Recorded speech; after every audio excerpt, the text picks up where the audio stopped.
wapone na magonjwa yao yote, waponywe na mateso yao yote, waponywe na ziki zao zote, maana yeye ni njia na kweli na uzima. Yesu Kristo hajabadilika. Tupo nyakati za siku za mwisho, tupo nyakati ambazo yeye anarudi kuwachukua wateule. Maasi yataongezeka, watu watazidi kuchukiana, ubinafsi utaongezeka, chuki zitazidi kuongezeka, kutokupendana kutazidi kuongezeka. Kama ambavyo umpendi ndugu yako, kama ambavyo unamwonea fitina jirani yako, lakini Mungu ni Mungu mwenyewe, wala habadiliki wala hatabadilishwa, bali amekuja kwa sababu anakutaka hata wewe hapo unayefanya kazi maeneo haya. Haleluya! Leo ni siku njema sana ambayo tumewaletea habari za uzima wa milele.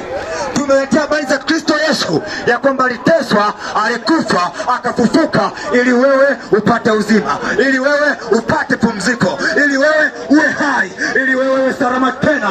Ukampende mke wako, usizini tena, usitoke nje ya ndoa yako, usimpige mke wako, usimsengenye jirani yako, bali uwe safi, uwe hai katika jicho la Mungu, maana utahukumiwa hakika. Leo umekaa hapo, unaonekana mtu mzuri, unaonekana mtu safi, umependeza, lakini ndani kuna roho chafu. Shida ni nini?